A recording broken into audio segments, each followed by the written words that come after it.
Israel എല്ലാ കാലത്തും തെമ്മാടി രാഷ്ട്രമെന്ന് മുഖ്യമന്ത്രി പിണറായി വിജയൻ തൃശൂരിൽ പറഞ്ഞു. ഇസ്രായേൽ ഇറാനിൽ നടത്തിയ ആക്രമണത്തെ അപലപിച്ച് തൃശൂർ രാമനിലയത്തിൽ സംസാരിക്കുകയായിരുന്നു മുഖ്യമന്ത്രി. ലോകത്ത് സാധാരണ മര്യാദ പാലിക്കാത്തവരാണ് അവർ. അമേരിക്കയുടെ പിന്തുണയിൽ ഇസ്രായേൽ എന്തും ചെയ്യും. ലോക സമാധാനത്തിന് ഭീഷണിയാണ് ഇസ്രായേൽ. സമാധാനകാംക്ഷികൾ ഏറെ ഞെട്ടലോടെയാണ് ഇസ്രായേൽ ആക്രമണത്തെ കാണുന്നതെന്നും മുഖ്യമന്ത്രി കൂട്ടിച്ചേർത്തു. അതേസമയം അഹമ്മദാബാദ് വിമാന അപകടം രാജ്യത്തെ നടുക്കിയ ഏറ്റവും വലിയ ദുരന്തമെന്ന് മുഖ്യമന്ത്രി പറഞ്ഞു. മരണപ്പെട്ടവർക്ക് ആദരാഞ്ജലികൾ അർപ്പിക്കുന്നു. അപകട കാരണം കണ്ടെത്തണമെന്നും മുഖ്യമന്ത്രി ആവശ്യപ്പെട്ടു.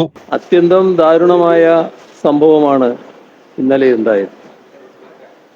ഇതുമായി ബന്ധപ്പെട്ട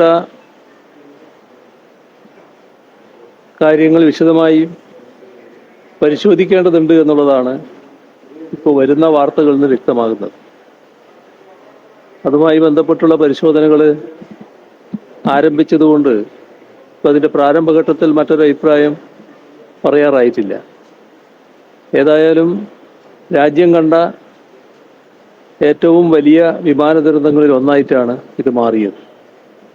ഇത് എങ്ങനെ സംഭവിച്ചു എന്നത് കണ്ടെത്തി സുരക്ഷ ഒരുക്കുന്നതിനാവശ്യമായ എല്ലാ നടപടികളും സ്വീകരിക്കേണ്ടതായിട്ടുണ്ട്.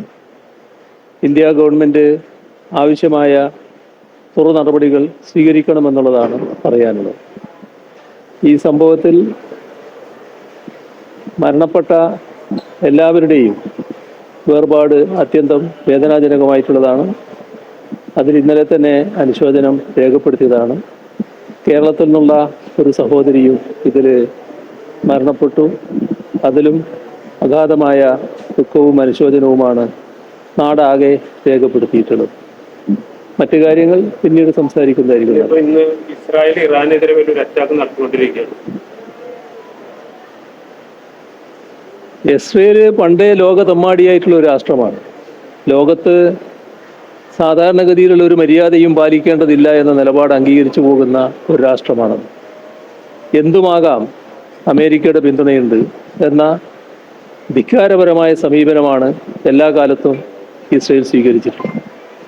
ഇപ്പോൾ അത്യന്തം സ്ഫോടനാത്മകമായ വിവരങ്ങളാണ് ഇന്ന് കാലത്ത് വന്നു കഴിഞ്ഞിട്ടുള്ളത്. അതാണ് ഇറാന് നേരെ നടത്തിയ ആക്രമണം. അത്തരമൊരു ആക്രമണത്തെ ഒരു തരത്തിലും ന്യായീകരിക്കാൻ കഴിയുന്നില്ല. അത് നമ്മുടെ ലോകസമാധാനത്തിന് അങ്ങേയറ്റം ഭീഷണമായ അന്തരീക്ഷമാണ് ഉണ്ടാക്കുക.